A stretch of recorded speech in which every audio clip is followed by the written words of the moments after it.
We start our adventure in the back garden of a regular house on the edge of a small market town. But there is something different about this garden. It is home to a small observatory. As the Earth revolves at around 1,000 miles an hour, making a single rotation in just under 24 hours, day turns to night and back again. On a clear night, the sky is a feast of tiny dots of light on their journey past the garden from east to west.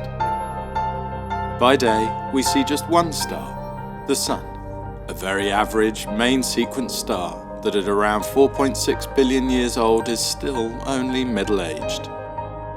The Sun is the diameter of about 110 Earths. It has a surface temperature of some 5,800 Kelvin and is busy converting hydrogen to helium through nuclear fusion, a process that generates energy, a lot of energy. Light from the Sun takes just 8.3 minutes to travel the 150 million kilometers to us here on Earth. Without the energy and light from the Sun, we simply would not survive. It is our life giver. By night, the garden enjoys a myriad of stars, suns to their own planetary systems, perhaps, or should that be certainly, supporting life of their own. It is surely stranger to imagine a universe where the Earth is the only place where life has evolved than it is to imagine all the possible forms that life could take across the vast expanse of the cosmos.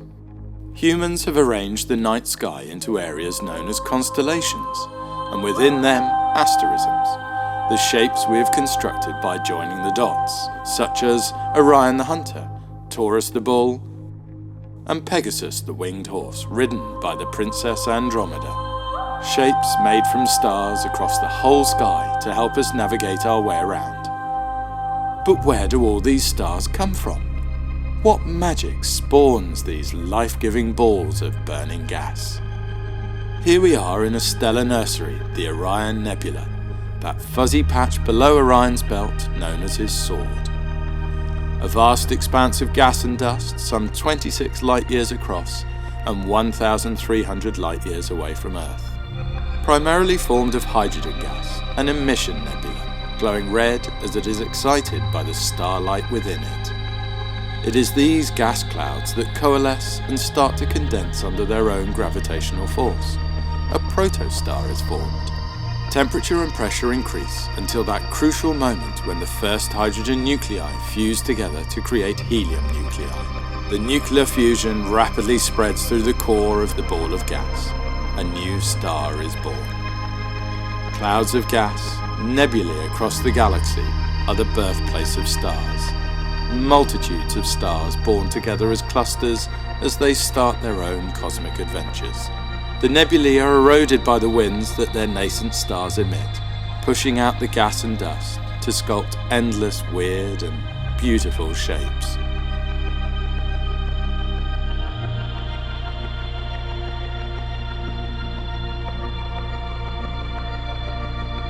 The vast majority of a main sequence star's life, many millions of years, is spent fusing hydrogen to helium in happy hydrostatic equilibrium, where the inwards gravitational forces are balanced by the outwards radiation pressure of nuclear fusion. As the hydrogen fuel dwindles, gravity starts to win, and the star is compressed. The core temperature and pressure increase, helium starts to fuse to heavier elements, and the radiation pressure starts to increase again. The star swells to become a red giant, existing like this for many thousands of years. The night sky is awash with young, hot blue stars and older, cooler, orangey-red stars. The story from this point is different depending on the star's mass. Low-mass stars, like our own Sun, will fuse elements as far as carbon. Eventually, the core will collapse under its own gravity to form a dense white dwarf star, while the outer layers of material are blown out into space as a planetary nebula. Higher mass stars take a more dramatic route, fusing elements all the way to iron until the core collapses as a supernova with a huge release of energy that fuses the heaviest of elements and ejects material far out into the surrounding space, leaving an extremely dense neutron star, or in the highest mass cases, a black hole. The universe is a clumpy place. Our dense galaxy sits in a void of nearly nothing, just one atom per cubic meter.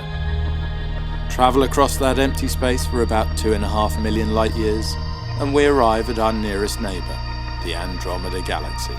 A larger version of our own Milky Way, it is home to around 1 trillion stars that fill its 100,000 light-year diameter. Like the Milky Way, it is a spiral galaxy. Our Sun would reside about 2/3 of the way out along a spiral arm. From there, the Blackett Observatory looks out into the surroundings to see hydrogen-rich nebulae, all those stars, and the galaxies beyond. The universe is expanding. 99.99% of galaxies are heading away from us. But the Andromeda Galaxy is unusually rare. It is blue-shifted, meaning that it is heading towards us. Well, really, we are heading towards it, pulled by its gravity, destined to collide, and at some incredible speed, about 110 kilometers per second, or 250,000 miles per hour. Don't worry though, space is vast, and we are not expected to arrive at the Andromeda Galaxy for another 3.8 billion years. And when we get there, the chances are most objects in the galaxies will just glide past each other. The strongest impact will come from gravitational forces. The two galaxies are expected to play out a dance until they merge into one larger galaxy. As we venture further out into space, we find more galaxies. Galaxies everywhere, as far as the best instrument man has made can see. The hidden galaxy, at around 11 million light-years from Earth, hidden by the plane of our own Milky Way, scattering the light as it passes through all that dust. M82, the Cigar Galaxy, some 12 million light-years away, with its tendrils of hydrogen gas extending far out into space. Edge-on galaxies, face-on galaxies, merging galaxies, galaxies ever more distant, as far as we can see. All this talk of light years, but what is a light year? How far is it, really? A light year is simply the distance travelled by light in one Earth year. The speed of light is about 300,000 kilometers per second, and an Earth year is about 32 million seconds. So, a light year is roughly 9.5 trillion kilometers, or 6 trillion miles. An awfully long way, and that's just one of them.